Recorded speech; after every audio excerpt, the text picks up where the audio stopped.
Criticise your on self, সমালোচনা করতে হবে নিজের। প্রতিদিন মানুষ দিন শেষে যদি তার নিজের অপরাধ সমূহ নিজে বালিশে মাথা দিয়ে একটু অনুশোচনা করে, এই মানুষের অপরাধ প্রবণতা থেকে সে বেরিয়ে আসবে ইনশাআল্লাহ।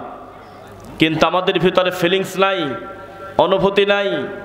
শত শত বছর ধরে আমরা 10 বছর 20 বছর 30 বছর ধরে আমরা ভালো কথা শুনি, আল্লাহকে সেজদা দিচ্ছি, দেখতেছি, বুঝতেছি, এখনো পর্যন্ত হারাম কোনটা হালাল কোনটা আমাদের ভিতরে অপরাধ থেকে বাঁচার কোনো প্রবণতা নাই।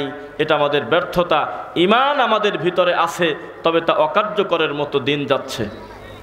আল্লাহ সুবহানাহু ওয়া তাআলা বলতেছেন, ইয়া আইয়ুহাল্লাযীনা আমানুত্তাকুল্লাহ হাক্কা তুকাতিহি ওয়া লা তামুতুন্না ইল্লা ওয়া আনতুম মুসলিমুন। আল্লাহ ঈমানের স্বীকৃতি প্রদানকারী যারা বলেছে আমরা ঈমান আনলাম, যারা স্বীকার করেছে আমরা পরকালকে বিশ্বাস করি, মুহাম্মদ সাল্লাল্লাহু আলাইহি সাল্লামকে আখেরি নবী হিসেবে স্বীকার করি, তাদের প্রত্যেকের এই কথা উচিত তিনি যেন মুসলিম না হয়ে কবরে না যায়। আল্লাহকে ভয় করতে হবে।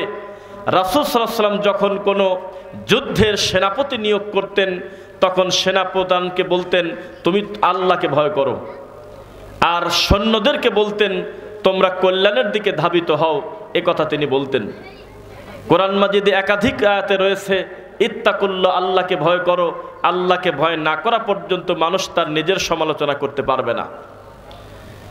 বর্তমান আমাদের অপরাধ থেকে বাঁচার জন্য কোনো অনুভূতি না থাকার কারণে নেশাদার দ্রব্য থেকে শুরু করে আল্লাহর হুকুম অমান্য থেকে শুরু করে আমাদের ভিতরে বিভিন্ন তরিকা, বিভিন্ন দল সংগঠিত হয়ে গেছে, যেটা খুবই লজ্জাজনক, খুবই দুঃখজনক। আমরা অহংকার বলতে মনে করেছিলাম একজন একজনের সাথে কথা বলে নাই, রাগ করেছে, এটাই মনে হয় শুধু অহংকার। কিন্তু প্রকৃত অহংকারের সূত্র, প্রকৃত অহংকার বলতে বোঝায় যিনি আল্লাহর কথা, রাসূল সাল্লাল্লাহু আলাইহি ওয়াসাল্লামের কথা অহংকার করে পরিত্যাগ করেছে, গ্রহণ করে নাই, তার থেকে বড় অহংকারী পৃথিবীতে কেউ নাই। মুসলমানের হওয়া উচিত ছিল সামি'না ওয়া আতা'না। যখনই শুনবো আল্লাহর কথা মেনে নেব, যখনই শুনবো রাসূলের কথা মেনে নেব। হানজালা রাদিয়াল্লাহু আনহু তিনি বললেন, কঠিন কান্নাকাটি শুরু করে দিলেন। হঠাৎ তিনি আবু বকর রাদিয়াল্লাহু আনহু তাকে জিজ্ঞাসা করলেন, আপনি কাঁদেন কেন?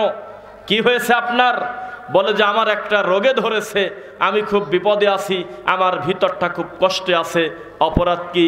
বলে যে আমি মুহাম্মদ সাল্লাল্লাহু আলাইহি ওয়াসাল্লামের দরবারে যখন থাকি, তার কাছে যখন থাকি, জান্নাত জাহান্নামের কথা যখন আলোচনা করা হয়, কবরের কথা আলোচনা করা হয়, রাসূলের মুখে যত ভালো কথা শুনি, তার কাছাকাছি থাকলে আমার মনের অবস্থা ভালো থাকে, আল্লাহর ভয় থাকে।